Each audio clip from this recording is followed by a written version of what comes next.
Shalom, shalom jemaat JKI Penuai Wolonggong dimanapun Anda berada, apa kabarnya hari ini? Luar biasa. Amin. Mengelak dari tanggung jawab itu mudah, tapi kita tidak bisa menghindar dari akibat perbuatannya itu. Dalam Imamat 7 ayat 17 berkata, jikalau seseorang berbuat dosa dengan melakukan salah satu hal yang dilarang Tuhan tanpa mengetahuinya, maka ia bersalah dan harus menanggung kesalahannya sendiri. Ketika seseorang melanggar firman Tuhan dan minta ampun, pasti akan diampuni. Tapi tetap dia harus menanggung akibat sebagai konsekuensi atas perbuatannya, cepat atau lambat. Bapak Ibu yang dikasih oleh Tuhan, mari siang hari ini kita beribadah bersama-sama dengan penuh antusias, sukacita bagi Tuhan Raja kita. Selamat beribadah, Tuhan Yesus memberkati. Shalom saudara, kembali kita bertemu lagi pada siang ini untuk kita sama-sama memuji Tuhan JKI Penuai Wolonggong. Mari saudara-saudara, sebelum kita mulai ibadah kita pada hari ini, mari sama-sama kita berdoa. Bapak, kami mengucap syukur buat hari ini Tuhan, buat kesempatan yang Tuhan berikan kepada kami dapat berkumpul bersama-sama Tuhan untuk memuji dan memuliakan nama-Mu. Kami ingin memberikan yang terbaik Tuhan dalam ibadah ini, sebab Engkau terlebih dahulu baik Tuhan dalam kehidupan kami. Terima kasih Tuhan Yesus, kami akan mulai ibadah kami hari ini in the name of Jesus. Amen. Saya percaya kita semua mengalami kebaikan Tuhan dalam kehidupan kita. Oleh sebab itu, pada siang hari ini mari kita sama-sama lebih semangat lagi memuji dan meninggikan Allah kita yang baik. Mari kita datang ke hadirat-Nya dengan penuh sukacita. Terima kasih Tuhan.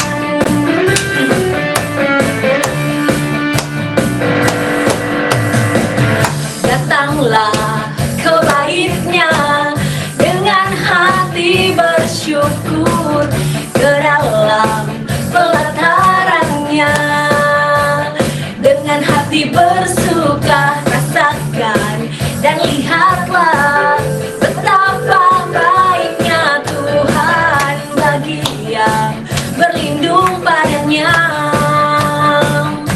Akan bersorak-sorai, akan bersorak-sorai, bersyukurlah kepada Tuhan seperti yang baik, bahwasanya untuk selamanya kasih setianya.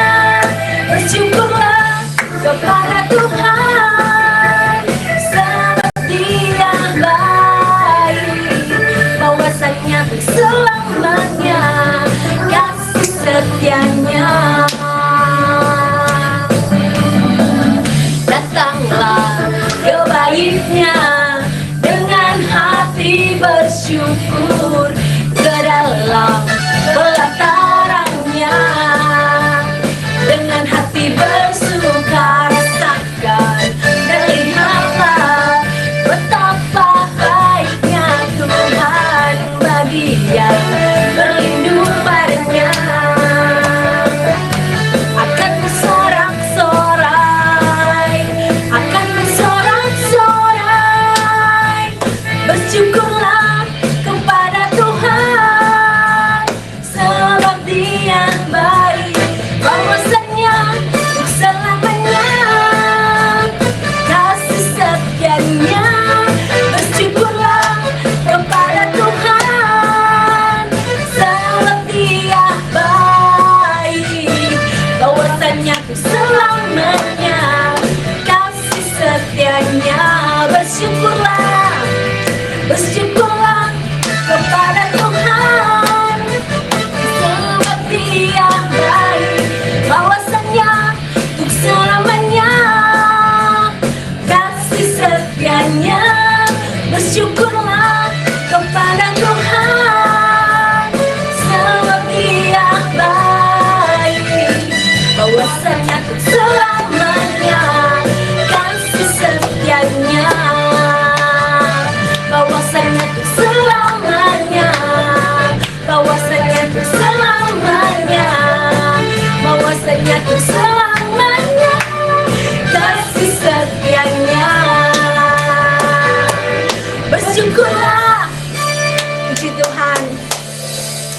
Terima kasih Tuhan. Sekarang kita siap untuk diisi kebenaran firman Tuhan. Mari kita siapkan hati kita dan biarkanlah Tuhan yang berbicara dalam hidup kita hari ini. Terima kasih Bapa. Kami bersyukur untuk kasih setia-Mu Tuhan. Engkau Bapa yang baik dalam hidup kami Tuhan. Thank you Jesus.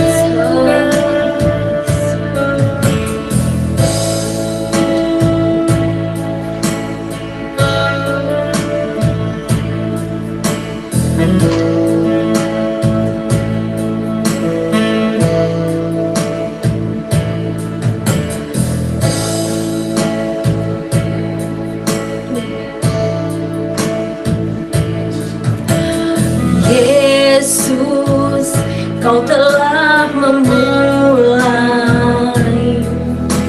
segala yang baik dalamku. Engkau menjadikanku serupa gambaran-Mu yang berharga di mata-Mu. Katakan Yesus, Kau telah memulai segala yang mulia dalamku. Engkau menjadikanku serupa gambaran-Mu karena kasih-Mu padaku. Sekarang ku memuji-Mu, sekarang ku memuji-Mu, Allah yang setia, yang tak pernah meninggalkan perbuatan tangan-Mu. Sekarang ku menyembah-Mu, Allah yang mulia, sempurnakan setiap hidupku. Ada indah bagimu.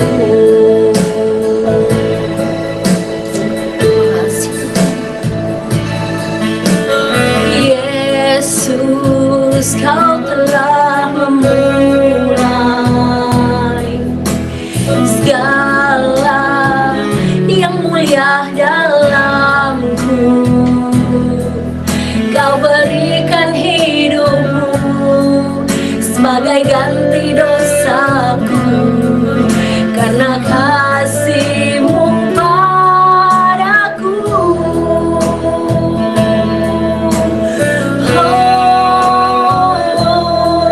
Sekarang ku memuji-Mu, Allah yang setia, yang tak pernah meninggalkan perbuatan tangan-Mu.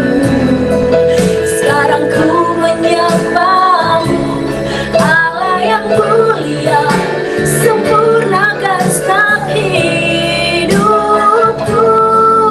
Ada indah bagimu. Sekarang ku memuji-Mu, Allah yang setia, yang tak pernah meninggalkan perbuatan tangan-Mu. Sekarang ku menyembah-Mu, Allah yang mulia, sempurnakan setiap hidupku.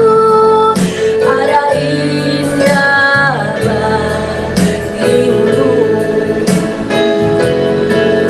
Ada indah bagimu.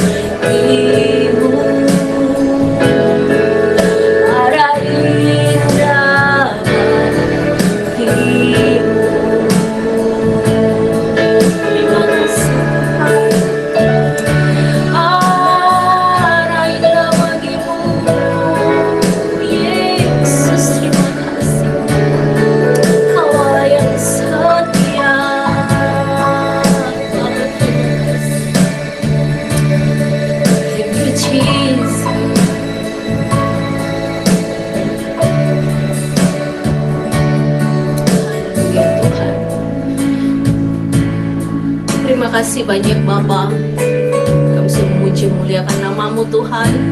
Tiba saatnya kami akan mendengarkan Tuhan sebagian dari firman-Mu. Biarlah Engkau berbicara Tuhan lewat firman-Mu di dalam kehidupan kami Tuhan.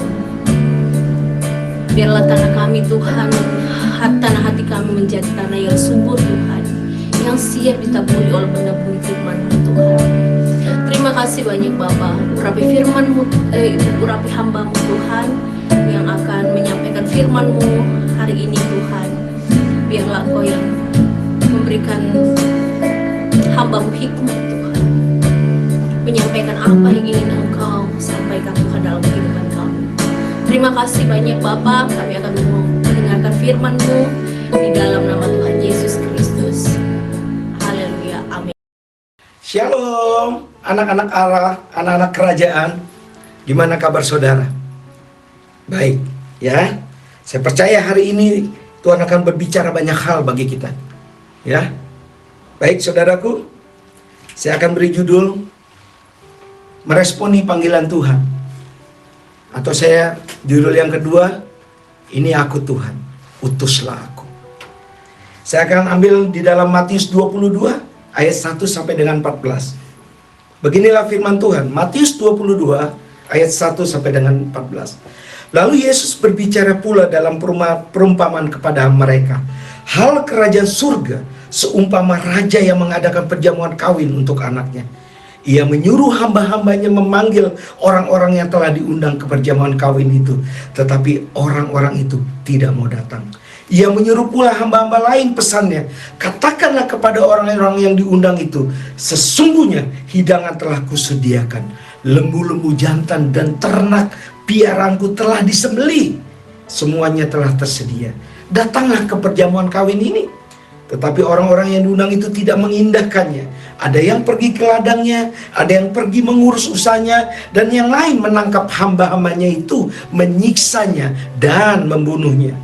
Maka murkalah raja itu lalu menyuruh pasukannya ke sana untuk membinasakan pembunuh-pembunuh itu dan membakar kota mereka.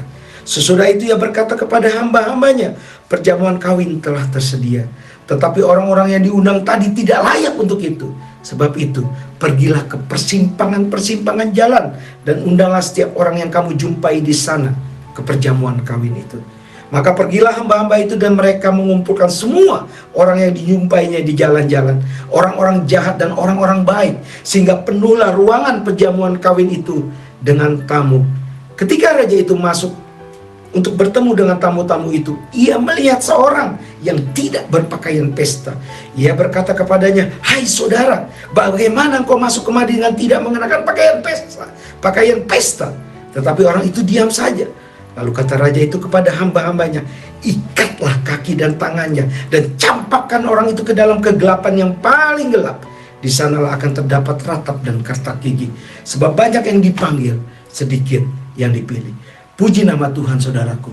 Hari ini Tuhan mengingatkan saya dan saudara bahwa di dalammu ada roh Kristus. Di dalammu ada roh untuk melayani Tuhan. Saudara, perumpamaan hal kerajaan Allah. Seumpama raja mengadakan perjamuan kawin bagi anaknya. Raja mengundang begitu banyak orang-orang pilihannya untuk masuk ke dalam perjamuan anak domba Allah. Tentu orang-orang yang diundangnya adalah orang-orang pilihan. Saudara dan saya adalah orang-orang pilihan. Katakan amin. Saudaraku, tetapi banyak dari mereka yang tidak mau datang. Padahal raja sudah menghidangkan banyak sekali makanan untuk menyukakan tamu yang diundangnya. Tetapi mereka sibuk dengan urusannya masing-masing.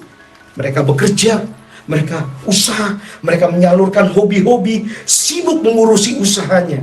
Bahkan ada yang sampai memukuli dan membunuh hamba-hamba dari raja tersebut. Saudara, raja menyuruh hamba-hambanya memanggil orang-orang yang diundang untuk keperjamuan kawin. Tetapi orang-orang itu tidak mau datang. Raja marah dan mengundang siapapun buat datang ke perjamuan nikah tersebut. Tetapi ada satu perhatiannya raja, saudaraku, terhadap tamu yang tidak berpakaian pesta. Saya percaya dia adalah tamu undangan, dia adalah tamu pilihan. Tetapi dia tidak berpakaian pesta. Berapa banyak dari orang-orang pilihannya Allah yang telah dipilih, dipanggil, ditetapkan, tetapi tidak peduli akan panggilan itu. Tidak menghargai dan tidak menghormati akan panggilan Allah. Tidak ada rasa hormat akan panggilan Tuhan. Tidak peduli dan menganggap enteng akan panggilan Tuhan. Saudara, Injil memanggil semua untuk datang ke perjamuan pernikahan yang besar. Pernikahan anak domba Allah. Bahkan beberapa orang jahat menolak undangan Kristus. Beberapa orang berpikir untuk masuk ke dalam dengan pakaian kemunafikan mereka. Melayani Tuhan tetapi tidak mau mengampuni orang. Melayani Tuhan tetapi menyimpan hati yang keras kepala. Hati yang tidak mau dibentuk. Mereka memakai pakaian munafik, saudaraku, di dalam gereja. Mencintai Tuhan hanya di mulut. Padahal di dalam Roma 3 ayat 22 katakan, kebenaran Allah karena iman dalam Yesus Kristus bagi semua orang yang percaya. Bukanlah kecerdasan dan akal atau pengetahuan yang membuat seseorang diterima oleh Tuhan.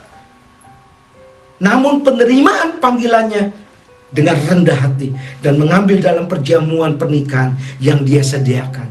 Itulah yang berkenan di hadapan Tuhan. Saudaraku, undangan perjamuan pernikahan pertama-tama ditujukan kepada umat pilihan Tuhan, kepada bangsa Israel. Tetapi bangsa yang tegar tengkuk ini menolak akan melayani Tuhan. Maka panggilan itu disebarkan ke seluruh dunia, kepada siapapun sebanyak mungkin yang mau menerima dan melayani panggilan Tuhan. Dalam Yohanes 1 ayat 12, tetapi semua orang yang menerima Tuhan, dengan imannya dia menerima Tuhan, maka diberinya kuasa untuk apa? Menjadi anak-anak Allah, yaitu yang mereka yang percaya dalam namanya. Saudara, orang yang tidak mengenakan pakaian pesta menggambarkan mereka yang mengira bisa diterima dengan kebenaran mereka sendiri daripada kebenaran Yesus Kristus. Orang-orang seperti inilah yang akan ditolak, saudaraku. Banyak hamba-hamba Tuhan yang dipercayakan karunia demi karunia, tetapi banyak pula yang merasa sombong karena dianggap dia bisa mengerjakan semua itu karena kekuatannya sendiri. Padahal itu semua pemberian dari Allah. Banyak orang yang dipilih Tuhan dengan diberikan berbagai pengetahuan yang harusnya dipakai untuk kemuliaan Tuhan, tapi jadi murtad dan tidak percaya oleh keberadaan Allah. Saudara, saya pernah bertemu satu orang pintar, saudaraku. Dia dipakai di salah satu kementerian di Indonesia, menjadi dekan di salah satu universitas swasta terkenal. Saking pintarnya, pengetahuan akan Tuhan disamakan dengan pengetahuan akan dunia. Dia bilang sama saya, pengetahuan tentang bumi sudah ngelotok di kepala saya. Saudaraku, hikmat Tuhan berbeda dengan hikmat manusia. Saya katakan sekali lagi, hikmat Tuhan berbeda dengan hikmat manusia. Dia pakai pengetahuannya, dan dia bilang sama saya, Yesusmu sama dengan nabi-nabi yang lain. Yesusmu adalah avatar sama dengan nabi-nabi yang lain. Yesusmu sama dengan Adida yang bergelar avatar Adida Samraj. Yesusmu sama dengan Baha'u'llah sebagai Kalki Awatara. Yesusmu sama dengan Buddha Gautama. Yesusmu sama dengan Mahawira, penyebar ajaran Jainisme. Yesusmu sama dengan Zoroaster, nabi agama. Yesusmu sama dengan nabi-nabi dunia ini. Yakinkan seperti itu. Artinya, manakala kebenaran merosot dan kejahatan merajalela, pada saat itulah Tuhan akan turun menjelma menjadi manusia di dunia untuk menyelamatkan orang-orang yang saleh dan membinasakan orang jahat dan menegakkan kembali kebenaran. Apakah itu kekristenan, saudara? Apakah itu kekristenan? Saya katakan dengan jelas, itu bukan kekristenan. Kenapa saya katakan bukan? Karena dalam konteks ini tidak mengakui Yesus sebagai satu-satunya Tuhan dan Juru Selamat dunia. Ini bukan kekristenan. Yesusmu memang 100% manusia, tetapi Yesusmu juga 100% Allah. Yesus datang ke dalam dunia bukan untuk menyelamatkan hanya orang-orang saleh dan membinasakan orang-orang jahat, tetapi menyelamatkan seluruh umat manusia dan menuntun orang pada jalan kebenaran demi kebenaran, sehingga jalan itu menuju kepada kekudusan dan endingnya adalah mendapatkan hidup yang kekal. Itulah Yesus yang saudara sembah. Hikmat manusia berbeda dengan hikmat Tuhan. Hikmat manusia sama dengan pengetahuan, berbeda dengan hikmat Tuhan. Roh dunia berbeda dengan roh Tuhan. Pada saat seseorang memakai hikmat manusia, maka di dalam orang itu dikuasai oleh roh dunia, dikuasai oleh keinginan-keinginan dunia. Berbeda dengan keinginan Allah. Akibat semakin pintar pengetahuan manusia akan dunia ini, akan dapat menghilangkan pengetahuan tentang Allah. Allah adalah roh, saudara. Jangan pakai dagingmu nih untuk bertemu dengan Tuhan, tapi pakai roh jiwamu untuk bertemu dengan Tuhan. Jangan pakai logika kepintaranmu, pemikiranmu, pengetahuanmu buat bertemu dengan Tuhan, tetapi pakai imanmu untuk bertemu dengan Tuhan. Pakai jiwa dan rohmu untuk engkau bertemu dengan Tuhan. Saudara, persembahan yang hidup adalah persembahan yang berkenan di hadapan Tuhan, ialah mempersembahkan tubuh jiwa roh kita ke dalam tangan Tuhan. Itulah persembahan yang berkenan di hadapan Tuhan. Tuhan bisa memakai orang bodoh untuk mempermalukan orang-orang yang berhikmat, saudaraku. Saya katakan tadi, itu bukan kekristenan. Dan kalau engkau menganggap Yesusmu adalah nabi, engkau salah besar. Di dalam 1 Timotius 6 ayat 20 dan 21 katakan, "Hai Timotius, peliharalah apa yang telah dipercayakan kepadamu. Hindarilah omongan yang kosong dan tidak suci yang bertentangan dan pertentangan yang berasal dari apa yang disebut pengetahuan." Karena ada beberapa orang yang mengajarkannya pengetahuan itu, tetapi dengan demikian telah menyimpang dari iman, kasih karunia menyertai kamu. Demikianlah pula Kristus hanya satu kali mengorbankan dirinya untuk menanggung banyak dosa untuk banyak orang. Sesudah itu ia akan menyatakan dirinya sekali lagi tanpa menanggung dosa, saudara.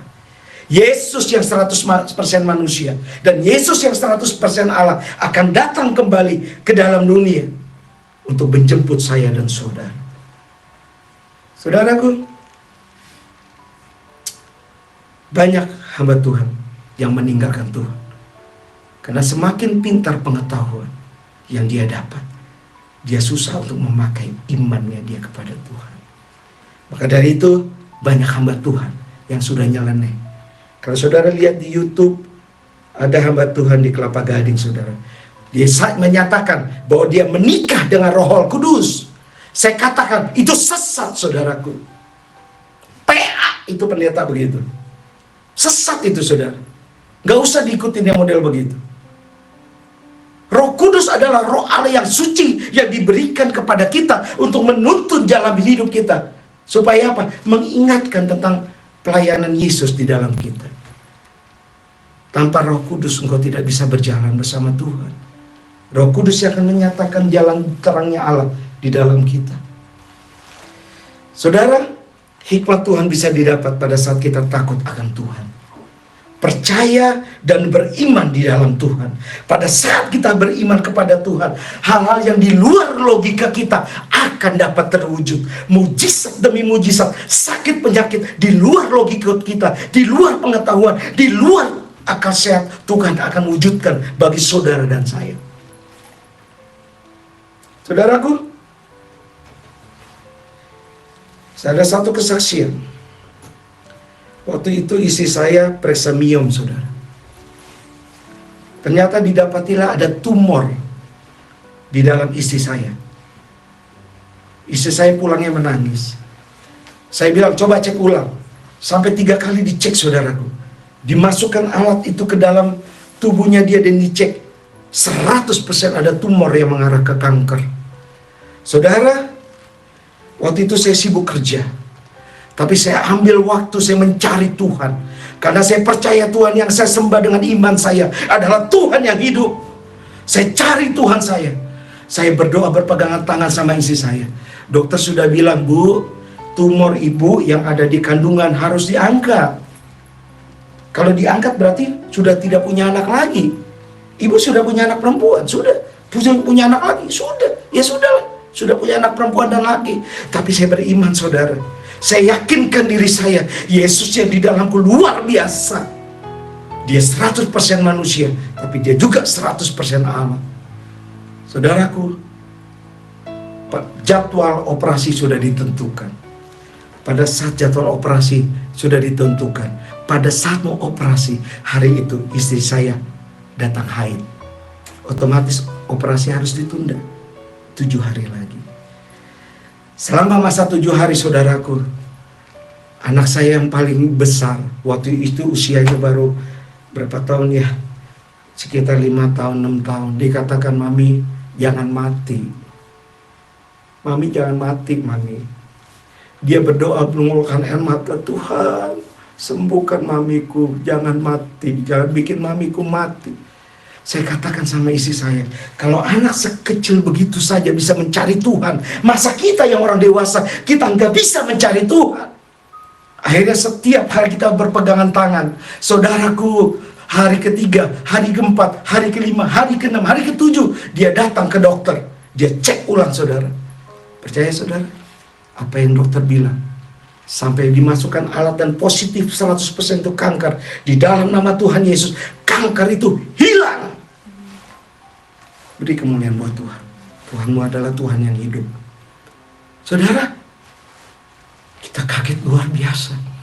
Istri saya sampai menangis. Tuhanku luar biasa. Tuhanku luar biasa.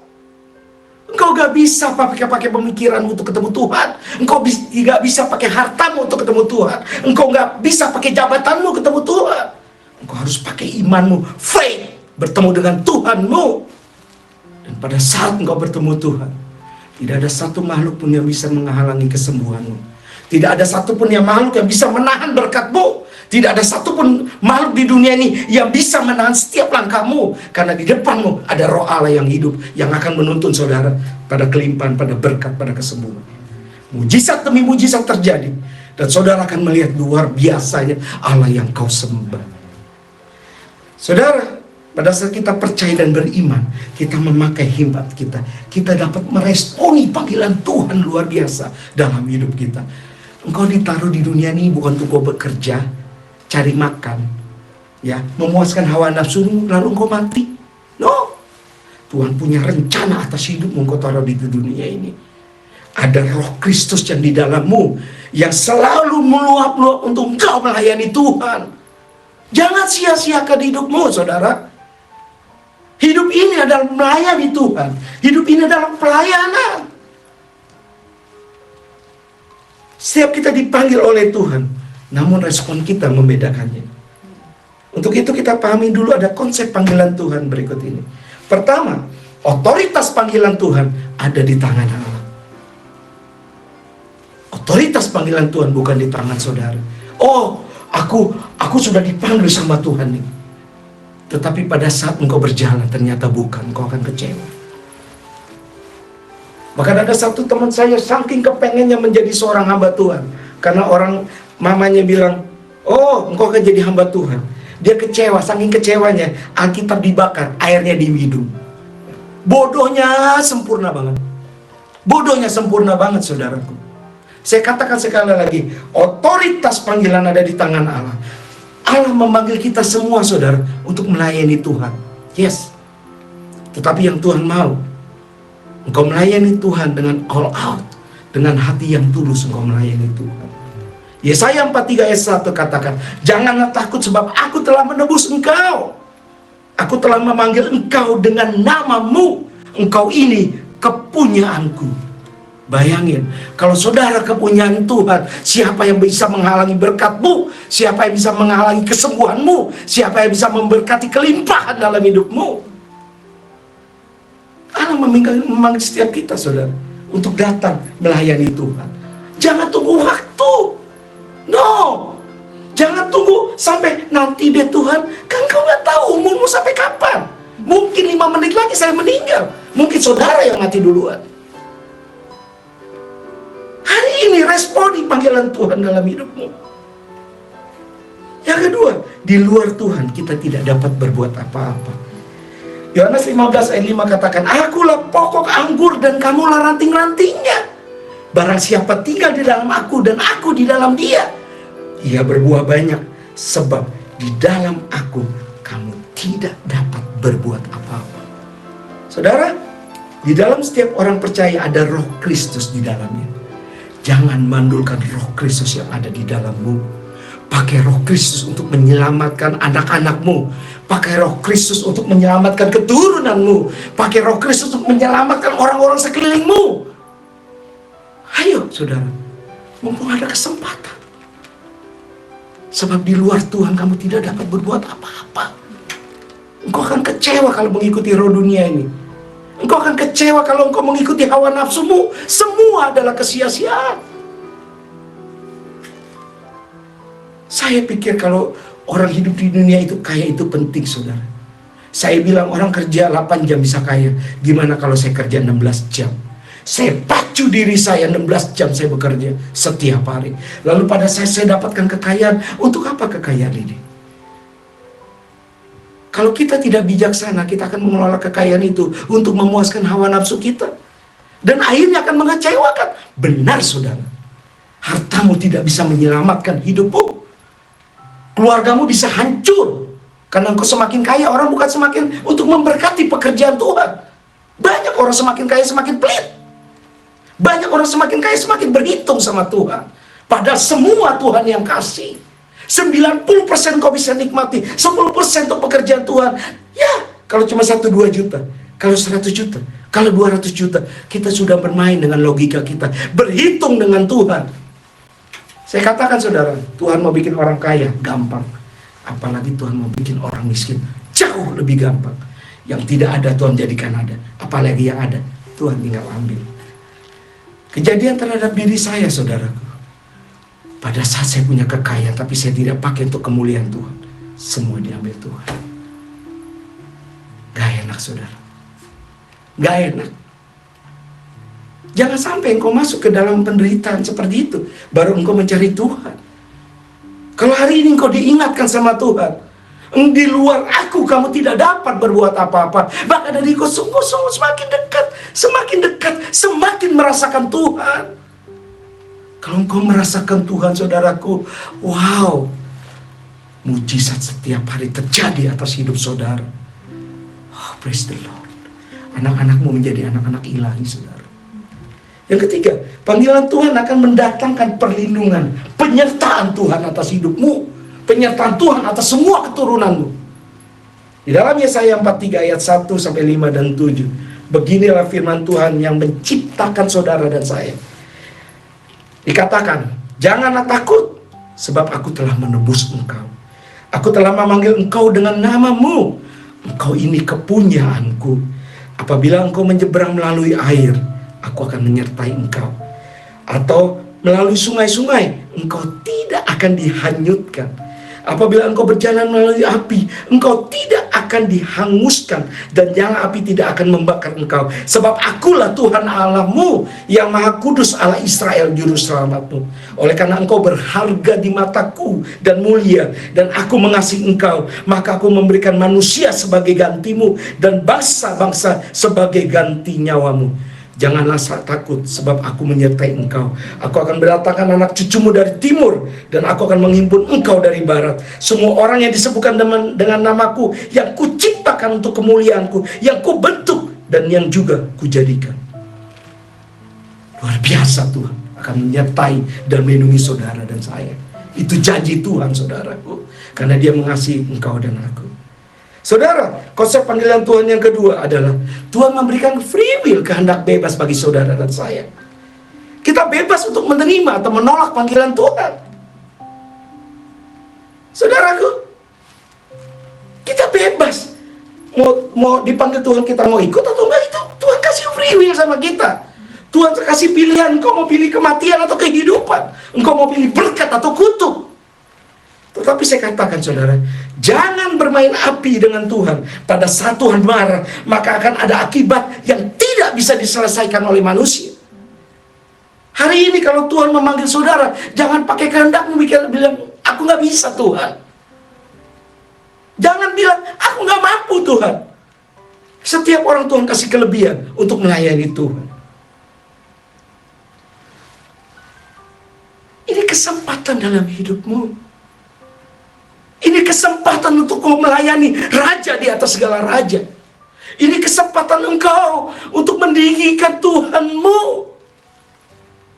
Kalau engkau hari ini dipanggil sama Jokowi untuk menjadi staf ahli, percaya gak?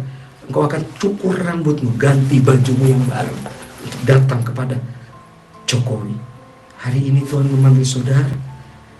Untuk apa? Melayani Tuhan. Melayani Tuhan dengan tubuhmu. Melayani Tuhan dengan jiwa dan rohmu. Melayani Tuhan dengan harta yang Tuhan beri kepadamu.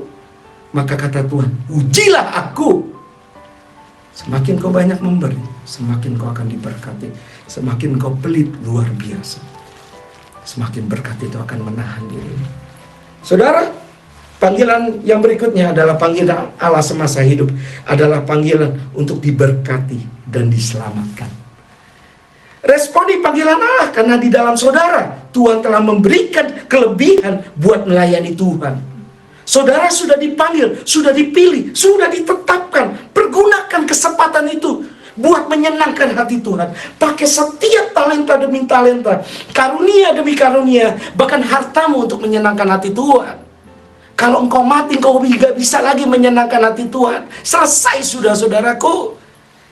Kalau hari ini Tuhan memanggilmu supaya engkau diselamatkan, supaya engkau diberkati, jangan tolak panggilan Tuhan dalam hidupmu.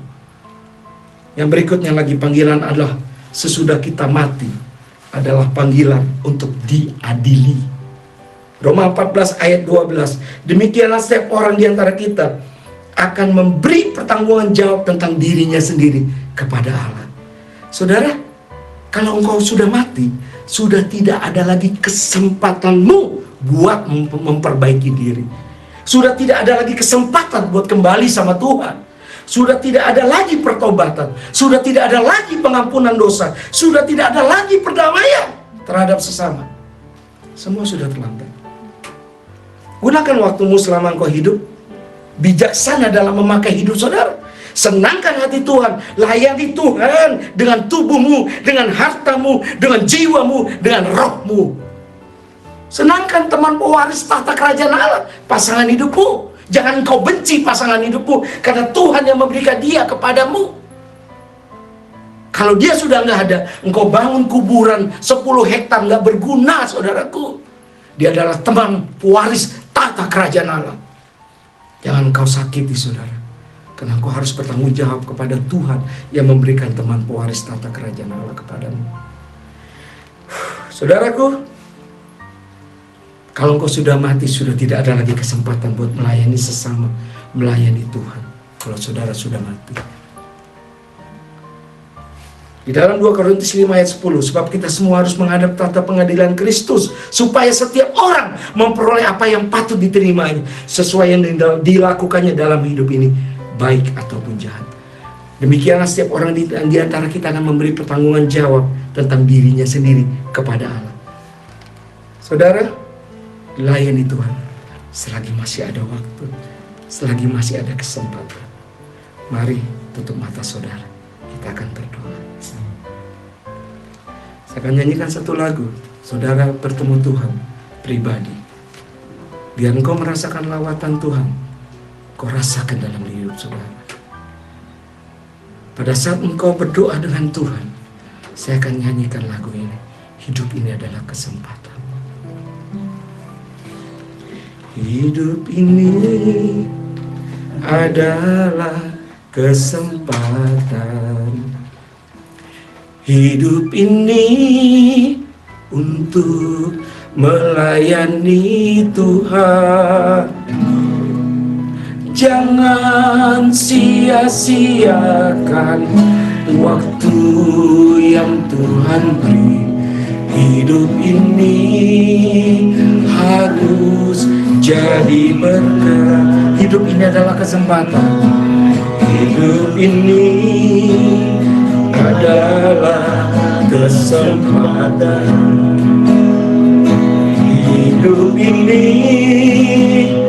untuk melayani Tuhan. Jangan sia-siakan waktu yang Tuhan beri.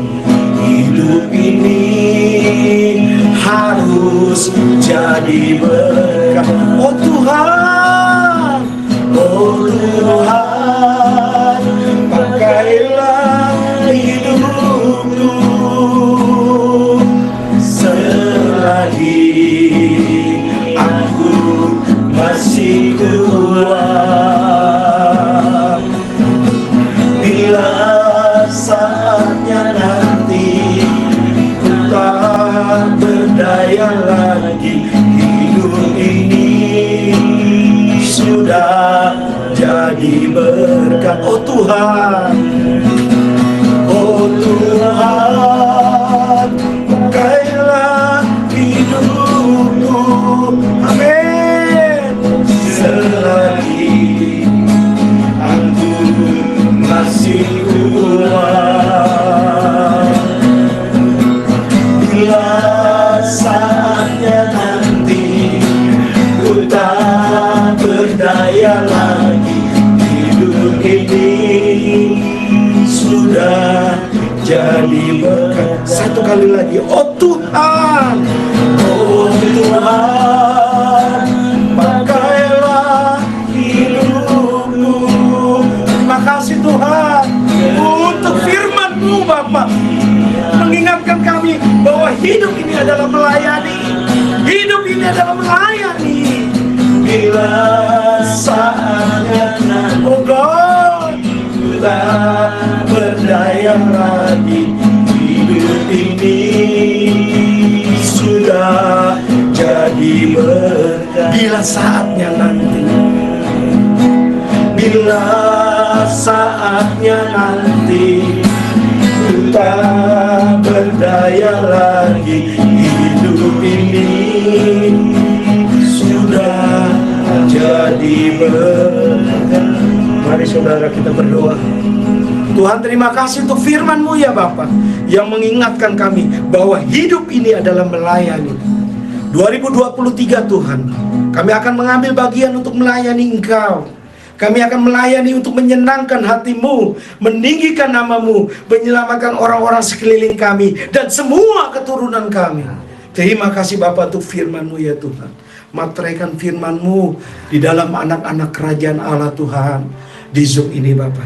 Terima kasih Bapa yang baik. Engkau Allah yang hidup, Engkau Allah yang hidup, Engkau Allah yang hidup. Berkati mereka Tuhan, berkati hidup mereka, berkati pelayanan mereka, berkati ya Bapa apapun yang mereka kerjakan. Di dalam nama Tuhan Yesus Kristus Allah yang hidup, kami percaya kami akan mengambil bagian-Mu Tuhan. Mulai saat ini kami akan melayani-Mu lebih lagi dan lebih lagi dan lebih lagi, sehingga pada saatnya nanti Engkau panggil nama kami pulang. David pulang, Petrus pulang. Tuhan akan melihat bangga terhadap anak-anaknya. Oh Lord, Tuhan akan bangga melihat saudara dan saya. Kau mengerjakan setiap panggilan Tuhan dalam hidupmu. Terima kasih Tuhan Yesus. Terima kasih Allah yang hidup. Selubungi kami dengan awan kemuliaan-Mu Tuhan. Selubungi kami dengan darah-Mu sepanjang 2023 ini. Kami akan melayani Tuhan lebih lagi dan lebih lagi. Kuasa iblis tidak bisa mendekat kami, karena Roh Kristus ada di dalam kami. Tuhan Yesus yang menuntun jalan kami, Roh Kudus yang menuntun jalan hidup kami sepanjang 2023 ini. Kami akan meresponi panggilan-Mu ya Tuhan, di dalam nama Tuhan Yesus Kristus. Di dalam nama Tuhan Yesus Kristus. Di dalam nama Tuhan Yesus Kristus. Setiap orang percaya katakan amin. Puji nama Tuhan saudara. Shalom. Bapak Ibu, mari kita bersatu hati, kita mendoakan beberapa doa syafaat kita dan doa persembahan kita. Bapak Tuhan Yesus yang baik, yang kami sembah dalam nama Tuhan Yesus, kami berterima kasih, kami mengucap syukur pernyataan Engkau yang begitu nyata dalam kehidupan kami Tuhan. Tuhan Yesus, kami mau membawa persembahan, kiranya tangan-Mu ya Bapak yang memberkati tangan-tangan yang memberi, Biar sidang jemaatmu ya Bapak yang membawa persembahan, ucapan syukur atau perpuluhan kami ya Tuhan, biar bisa dipergunakan ya Bapak untuk pekerjaan rumah Tuhan ya Tuhan. Terima kasih Bapak, kami juga mau menaikkan beberapa doa syafaat kami. Tuhan, kami mau berdoa untuk setiap kerinduan, pergumulan dari sidang jemaatmu ya Bapak, JKI Penuai Wolonggong ini ya Bapak. Kiranya Tuhan yang menjawab, Tuhan yang melirik setiap detail-detail doa dari sidang jemaatmu ya Bapak. Kami berdoa khususnya yang sakit ya Bapak, kami percaya dengan kuasa darah Tuhan Yesus disembuhkan, kesembuhan terjadi di dalam nama Tuhan Yesus. Kami juga berdoa yang dalam kesusahan, dalam bersusah hati, terutama dalam kesulitan ekonomi ya Bapak, dalam pekerjaan yang ada Tuhan, Engkau Tuhan, Jehovah Jireh kami, Tuhan yang menyediakan tepat pada waktumu ya Tuhan. Terima kasih Tuhan, kiranya sidang jemaatmu semakin hari semakin berkenan, hidupnya semakin mengandalkan Engkau ya Bapak. Terima kasih Bapak, kami juga terus topang saudara-saudara kami, dimanapun mereka berada ya Bapak, khususnya ya Bapak di Indonesia, dimanapun mereka berada, kiranya tangan Tuhan yang terus melindungi kesehatan, perlindungan ya Bapak. Jauhkan dari mara bahaya, kecelakaan, atau virus apapun ya Tuhan. Terima kasih Tuhan Yesus, kami terus ya Bapak berdoa, mengucap syukur hanya kepada Engkau ya Bapak. Di dalam nama Tuhan Yesus, haleluya, mari sama-sama kita katakan, amin. Haleluya, ibadah telah selesai Bapak Ibu sekalian. Kita akan menerima doa berkat yang datang daripada Tuhan. Mari kita siapkan hati untuk menerima berkat yang datang daripada Tuhan. Bapak, kami bersyukur Tuhan pada siang hari ini Tuhan. Kami berterima kasih Tuhan atas firman-Mu Tuhan, atas segala penyertaan-Mu di dalam setiap kehidupan kami Tuhan. Karena kami percaya setiap berkat-Mu datang daripada Engkau Tuhan, menyertai hidup kami hingga pada saat ini Tuhan. Mari Bapak Ibu kita siapkan hati, kita angkat kedua tangan kita untuk menerima berkat yang datang daripada Tuhan. Bawa berkat Tuhan yang berlimpah-limpah, persetujuan kasih daripada Tuhan Yesus Kristus, penyertaan penghiburan yang datang daripada Roh Kudus menyertai hidupmu dan hidupku mulai hari ini sampai selama-lamanya. Di dalam nama Yesus Tuhan, kami berdoa mengucap syukur. Haleluya. Amin. Shalom.